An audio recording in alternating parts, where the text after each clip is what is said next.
میرے محبوب نبی الامت کی حیثیت میں نہیں کہ ہمارے نبی ہیں، بلکہ حضور تمام انبیاء کے نبی ہیں۔ کیوں کہ حضور فرماتے ہیں معراج کی رات میں فَأَمَمْتُهُمْ، حضرت جبریل نے میرا بازو پکڑ کے انبیاء کے آگے کر دیا، گویا حضور نبیوں کے بھی نبی ہیں، میرے محبوب انبیاء کے بھی نبی ہیں۔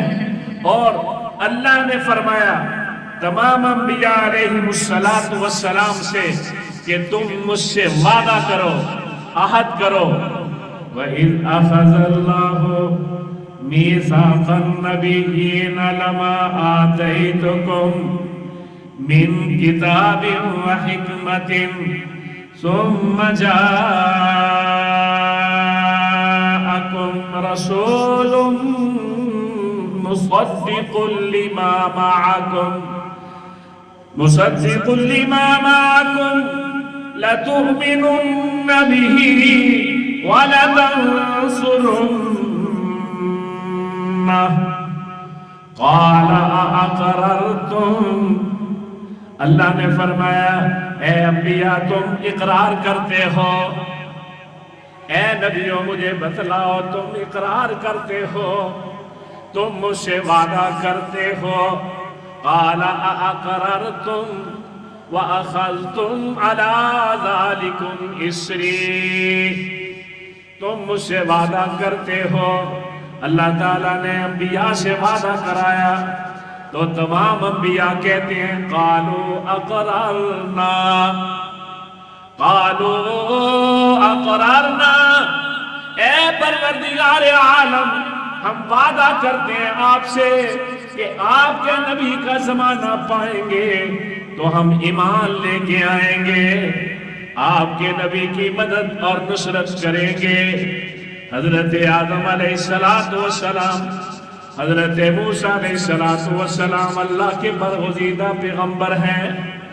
حضرت عمر رضی اللہ تعالیٰ عنہ کے دوست تھے ایک یہودی، انہوں نے توریت کی اچھی اچھی باتیں لے کر حضرت عمر کے سپرد کر دی، حضرت عمر رضی اللہ تعالیٰ عنہ کو دے دی کہ یہ آپ لے لیں اور پڑھا کریں، عمر یہ لے لیں اور پڑھا کریں، اچھی باتیں ہیں۔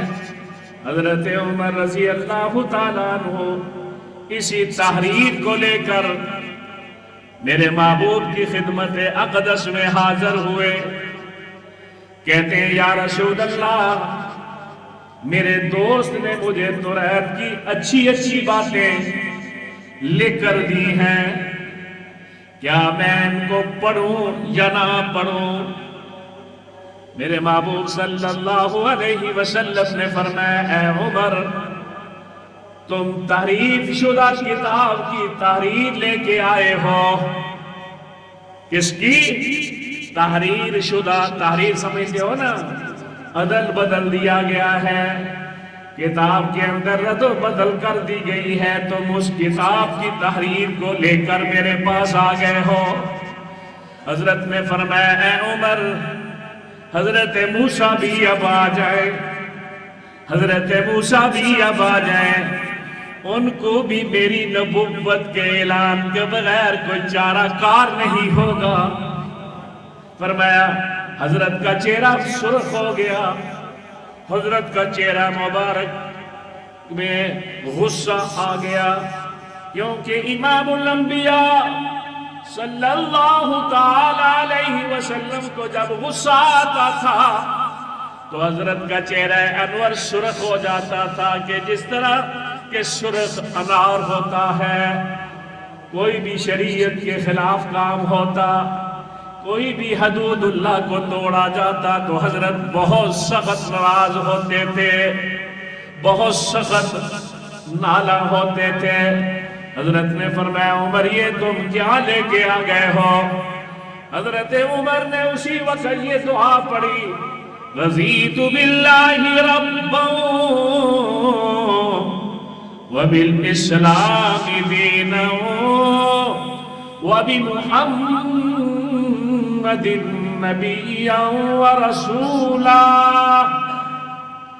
حضرت عمر نے یہ دعا پڑھی کہ میں اللہ کے رب ہونے پر راضی ہوں، دین اسلام کے دین اسلام ہونے پر راضی ہوں۔ رضیت باللہ ربا وبالاسلام دینا وبمحمد نبیا، فرمایا میں محمد صلی اللہ علیہ وسلم کے نبی ہونے پر راضی ہوں۔ تو حضرت مسکرا پڑے، حضرت خوش ہو گئے، فرمایا کہ نہیں، حضرت موسیٰ بھی آئے تو وہ بھی میری نبوت کا اعلان کریں گے اور میری امت میں امتی بن کر آئیں گے۔ حضرت عیسیٰ علیہ السلام بھی قرب قیامت تشریف لے کے آئیں گے نا، حضرت عیسیٰ تشریف لے کے آئیں گے نا قرب قیامت، تو فرمایا حضرت عیسیٰ علیہ السلام بھی حضور کے غلام بن کر آئیں گے، حضور کی شریعت کو نافذ کرنے والے بن کر آئیں گے، اللہ تعالیٰ کے قرآن کے احکامات کے مطابق فیصلے کرنے والے آئیں گے۔ ان کی اپنی شریعت نہیں، ان کا اپنا کوئی قانون نہیں، کوئی ضابطہ نہیں، ساری شریعتیں ضابطہ جتنی بھی شریعتیں ہیں میرے محبوب کی شریعت میں مدغم ہے، میرے محبوب کی شریعت میں مدغم ہے، داخل ہے ساری شریعتیں۔ تو حضرت عیسیٰ علیہ السلام بھی آئے تو امتی بن کر آئے۔ اللہ اکبر کبیرہ، اللہ تعالیٰ نے 1,24,000 انبیاء سے یہ عہد لیا عرب اربا میں۔ حضرت نے تمام انبیاء کو جب عہد لیا گیا، اللہ پاک نے سارے نبیوں کو بلایا اور عہد لیا، تو اس وقت سارے نبی آئے، حضرت آدم علیہ السلام بھی آئے، حضرت نوح علیہ السلام بھی آئے، حضرت ادریس بھی آئے، حضرت شیس بھی آئے، حضرت سلیمان بھی آئے، حضرت داؤد علیہ السلام بھی آئے، حضرت یحییٰ زکریا بھی تشریف لے کے آئے، حضرت ابراہیم اسماعیل بھی تشریف لے کے آئے، حضرت موسیٰ اور حضرت عیسیٰ علیہ السلام بھی تشریف لے کے آئے۔ اللہ تعالیٰ نے سارے انبیاء کو بلایا، سارے نبیوں کو اپنی دعوت پر بلا کر اپنے محبوب صلی اللہ علیہ وسلم کی سیرت پاک کو بیان کیا۔